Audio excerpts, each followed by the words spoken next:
a lot of people really want to know how I'm feeling and get my reaction to this Ruben Amorim Manchester United situation. And a lot of people want to really, they feel like I vouched for this guy, like I vouched for Ruben Amorim, and that, I hyped the guy up and he's absolutely failing. I do not believe Ruben Amorim is a good manager. I believe Ruben Amorim is a great manager. I believe Ruben Amorim is a top manager.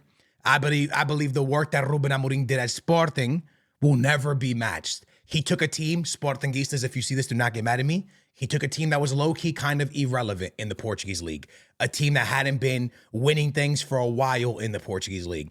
And he transformed this football club into, in my opinion, at that time, the best team in Portugal, the scariest team in Portugal.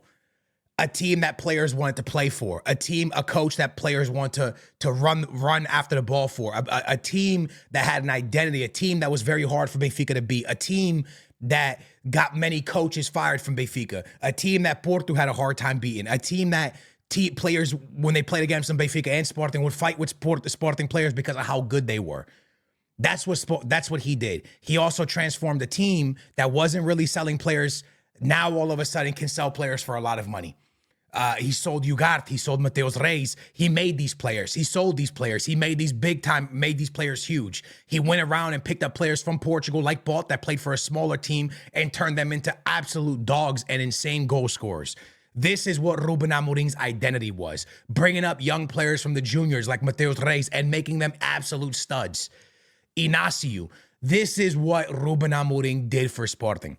When Ruben Amorim left Sporting, he beat Manchester City 4-1 and left Sporting in the top 5 of the Champions League. After Ruben Amorim left, they made 1 point in the rest of their Champions League games and barely made it into the playoffs. And they were into the knockout stages directly had Ruben Amorim not left. He also left them with like a 6 or 7 point lead. They lost that lead. Benfica got into first place. Then Benfica sucks and loses games. Sporting then goes, 4 or 5 points clear. And now Sporting has dropped points again to where Benfica is only 2 points away from them. That is the work that Ruben Amorim did. The work that Ruben Amorim did at Sporting cannot be matched and cannot be talked about and cannot be looked over. The first season when they bought him out, the same thing Manchester United did. The season was ending. Sporting went to Braga, bought him out for a lot. I think it was like 10 million. Ruben Amorim takes over Sporting. They were terrible. They weren't winning games. They were losing games. But he was trying to set something for the following seasons to come. They were awful. He finally got an off season. He finally had a chance to bring players that he wanted in. And from that point on, Sporting became a team to talk about. What we are seeing at Manchester United is identical to the situation that was at hand at Sporting. The two things that we need to talk about here. The difference is Ruben Amorim, this is going to sound very weird, Ruben Amorim had more to work with when he was at Sporting. What he has at Manchester United is straight up terrible. Ten Hag brought in absolute, I don't want to say trash, but the players he brought in do not fit what Manchester United needs to do, and also do not for sure fit Ruben Amorim's tactics and what he wants to do. Let me kind of explain. You get a manager, and this is 100% where we need to have a conversation. And this is why I tell you the ownership and the board at Manchester United sucks. You went out and you signed a manager halfway through the year, and you sign a manager that you know only runs a 5-back, aka a 3-back system, knowing that you do not have the players for this system. And then when the window comes along in January, you don't make the situation easier for your manager by signing players that fit that system. So whose fault is this? The reason I was Ten Hag out is because Ten Hag had time to get the players he wanted. He brought in the Casemiros, right? He brought in the Martinez, the Anthony. He brought in the Malacia. He brought in his guys. He brought in his players for his system and continuously failed. Ruben Amorim has not brought players in for this system. He's trying to adapt players that most of them have not played the 5-back in their entire career to this system. Harry Maguire played a 5-back. He played it for England. You can run with that. Casemiro never ran a 5-back in his career. Most of these players have never played in a 5-back system. Bruno Fernandes never really played in a 5-back system like that. So when you really, really sit down and did Bruno play with Ruben? He might have in the very beginning. Maybe one season. I'm not 100% sure. But most of the players at Manchester United don't run a 5-back. Okay? That's what we need to talk about. And there was nothing done to help your manager. There's nothing there giving your manager the support. It's almost as if they don't trust him. It's almost as if they're not trying to help him. Then you have the injuries on top of a very, very weak squad. And the biggest thing we need to talk about is how a lot of the players leaving Manchester United are having success when they leave Manchester United. Anthony, for example, he was not good at Manchester United. And to be honest with you, he got this fidget spinner meme from being at Manchester United. He goes to Real Betis in 3 games, he has 3 goals, looking like he's about to be player of the month in La Liga. So the truth is, when you really sit down and you start digesting what's going on at Manchester United, what is going on at Manchester United? Because I guarantee you Rashford's going to have success outside of Manchester United. He's probably going to do great at Aston Villa. And everyone's going to turn and be like, how could Ruben Amorim let this guy leave? How could Ruben Amorim let Anthony leave? And then these players will come back and they'll probably stink again.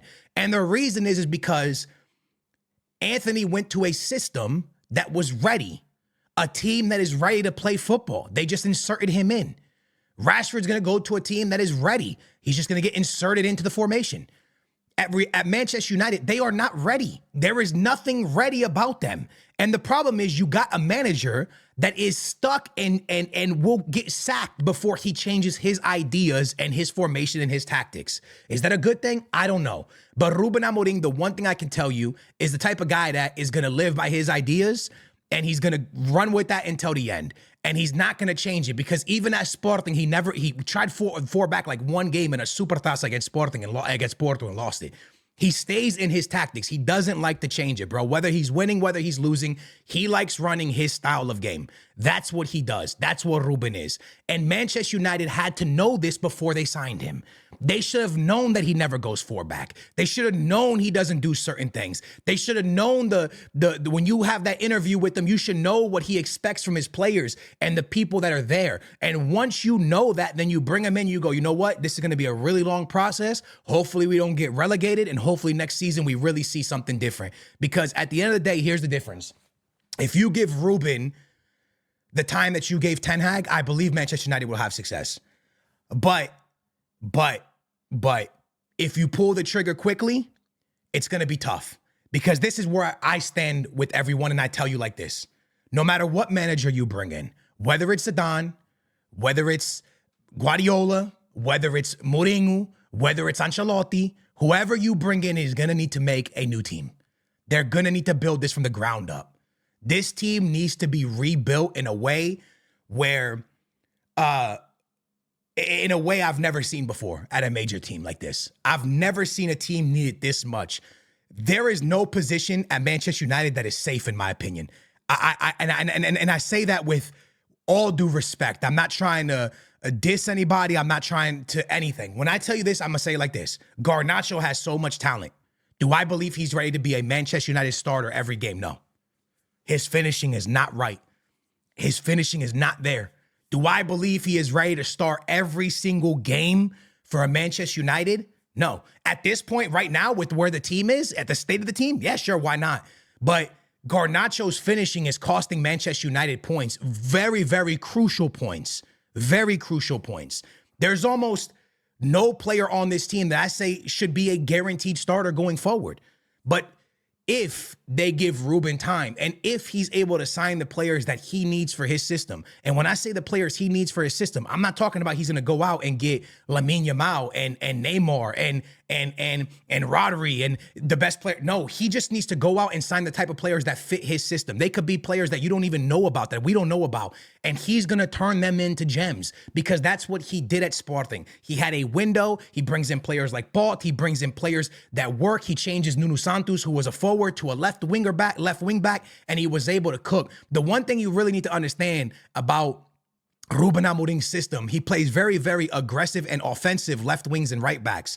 right wings and left wing backs. Players like Grimaldo would work great in his system. These are the type of players that he needs for his system going forward. And Manchester United clearly just doesn't have it. They made a great signing in the winter transfer, but they just don't have the players that are needed. So you can pull the trigger and say, hey, let's fire Ruben Amorim. And I'm for it, bro. If you got to sack him, sack him. It is what it is. The job he's doing, he should be sacked. I'm going to be real with you on that one. But at the end of the day, you name to me what manager is going to come in and turn these players that are there into something good. Because there's not one manager in world football that can make this team all of a sudden be a contender for the Premier League. That's just not what it is. And that's not what it's going to be. This team is bad. This team is bad defensively. This team is bad in the midfield. This team is bad in the front. And players that everyone are hyping up, like Garnacho, are not ready, completely ready, and he shouldn't be because he's still young, to be a absolute number one with no one really competing with him for the spot.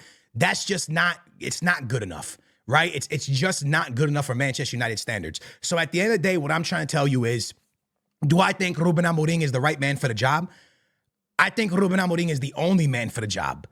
Honestly, I think you need someone that is quick to call out players, but in a way that's respectful, not what Ten Hag did. I think you need a player that is a coach that is a player's coach, which Ruben is. He's a guy that most players usually defend him and want to go to war with him. They seem to usually like him, and he's usually going to blame himself before he blames his players. And I think you need a young-minded coach that knows how to deal with younger players, because what Manchester United is going to go through is a stage where they're going to need young players to work. They're going to need players that will believe in him, but they need to find their players and they need to bring players in for him. And if Manchester United don't give him that, then they might as well stay with Ten Hag. They might as well go find another manager, because this guy is going to need time and he's going to need a complete overhaul of Manchester United. The truth is this, and we got to say this straight up. First, let me say, these players sucked now and they sucked with Ten Hag. The problem is Ten Hag brought it together. And that's why Ten Hag should have been sacked. I always said this. What Ten Hag did at Ajax is you can't match it. It was amazing. He's a great manager. He's a great manager. But I always said this. He's a great manager when he's managing people that are on the come up. When you're managing players like Varane and Ronaldo and Casemiro, those type of egos, it's a different type of managing. And I don't think he could do it. And I think that was his downfall. And the reason I thought he should have been sacked is because he continued to bring in players and they continued to flop.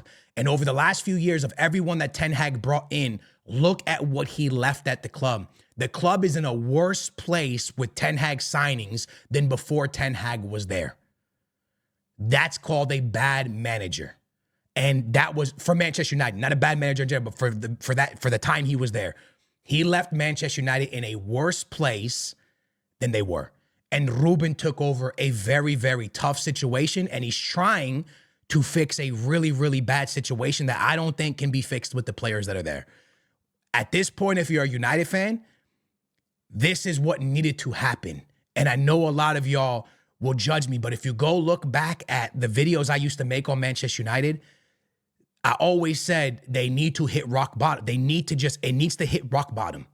And this is rock bottom. This is the bottom. They need to hope they don't get relegated, make sure they don't get relegated, and fix this in the summer. They need to get rid of all these crazy wages that they have that they're paying for salaries. They need to bring in players that aren't big name players, that are players that fight for the badge, and they need to grow back to what they were. But to do it, everything that's there needs to go. They need to start from scratch. They need to wipe it all clean, and they need to build and build and build. So the question to you is this: do you believe Ruben is the guy to do it? Do you think if they give Ruben the players, he can do it? That's the question you need to ask yourself, because it's not about if he could turn this team into a good team. He can't. He cannot turn this team into a good team. Maybe Guardiola can come in here and turn those players into good players, but there's not going to be many managers that can do it. So now we know that. So the question is, how long? How many off seasons? How many windows does he need? Because if it's more than 2, you might got to go 2. But if you can do it within a window or 2, then Ruben's your guy for you. That's my honest take on everything. You know, that's my honest thing. And then the next thing I tell you is what's going on with players like Anthony. and Marcus Rashford, how they're gonna have success outside of Manchester United, most likely. Already Anthony showing it. Sancho having success outside of Manchester United. Why? Why is this a thing? And the truth is, I can't tell you why. But these players weren't having success with Ten Hag, and they're not having success with Ruben Amorim, of course, and now they're having success outside. So it's something bigger at Manchester United than the manager stopping these players from having success. With Ruben, it's more, in my opinion, players might not fit his system or his philosophy, which is fine. But it's definitely something that we got to ask each other. But at the end of the day, do I think Ruben's still the guy? I said, look, if I was Manchester United's owner, I would be thinking about sacking him. The guy's doing a terrible job. The problem is you can keep sacking managers, but until someone's able to blow this thing up completely, restart from the bottom to the top, really give it a go and really construct a team that you want, really go through it and find the bad weeds and take them out. You know what I mean? You're building a brand new garden, man. You got to get all your weeds out, find all the bad ones, and find out the only players that are allowed to stay and the only players that you feel comfortable staying with, and bring in all new players for this team, because this team is in my opinion, the worst place I've ever seen a major European team. This team needs a complete overhaul from the bottom to the top. It's absolutely a mess. And that's my honest opinion. So do I still believe Ruben's the manager? I think Ruben's great, you know? But if it's time for him to go, send him to Benfica. I'll take him overnight. I'll take him right now, bro. You can send him to Benfica. I'll take him in a heartbeat, baby. That guy's amazing. That's a good manager. He just needs some players with him, man. That's all I'm saying.